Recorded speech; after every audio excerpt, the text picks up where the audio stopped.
The Trump administration has ended all election security briefings to Congress just weeks before Americans cast their ballots for president. The top U.S. intelligence official, National Intelligence Director John Ratcliffe, told lawmakers that they would only be receiving written updates about election security to help ensure the information is not misunderstood or politicized. President Trump, meanwhile, said in Texas the decision was made because people on Capitol Hill got information and that information leaked.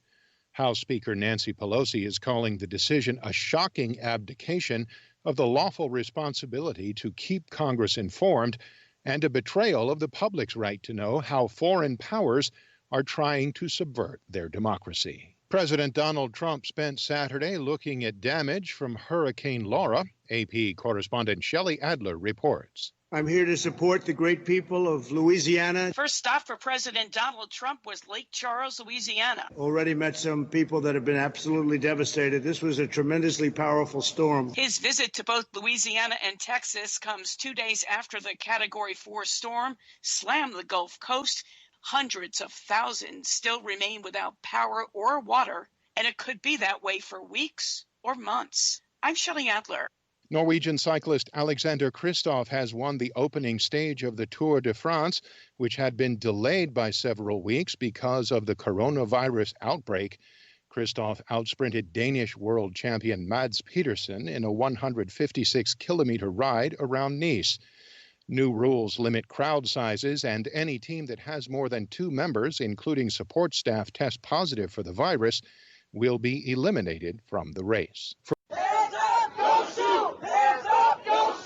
About 1,000 people gathered in Kenosha, Wisconsin for a rally against police violence about a week after an officer shot Jacob Blake in the back 7 times, leaving the 29-year-old black man paralyzed. Blake's family and activists organized the rally as National Guard units stood by with orders to prevent more unrest that erupted in Kenosha earlier in the week in response to the shooting.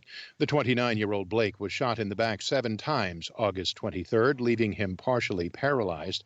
The incident turned the predominantly white city of 100,000 into the latest hotspot in a summer of nationwide protests against charges of police brutality and systemic racism.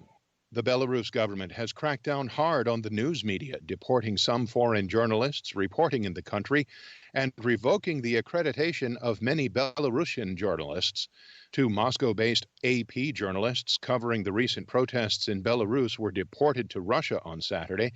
In addition, the AP's Belarusian journalists were told by the government that their press credentials had been revoked. The Associated Press said it decries the move as a blatant attack on press freedom.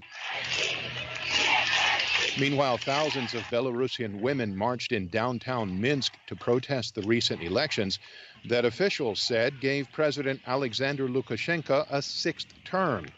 Protests in Belarus began after the August 9th vote, which demonstrators say was rigged. Protesters are demanding that Lukashenko resign after 26 years in power. Berlin police have ordered a protest by people opposed to Germany's pandemic restrictions to disband after participants refused to observe distancing rules. AP's Zaria Shackley reports. Thousands of people gathered in a show of defiance against the country's coronavirus prevention measures. Protesters carried a wide range of grievances and banners proclaiming their opposition to vaccinations, face masks, and the German government in general.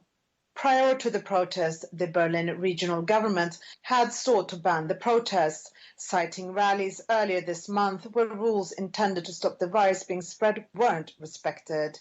I'm Zaria Shackley. An Italian Coast Guard vessel came to the rescue Saturday of a rescue vessel funded by British street artist Banksy, which had sent out a distress signal with more than 200 migrants aboard.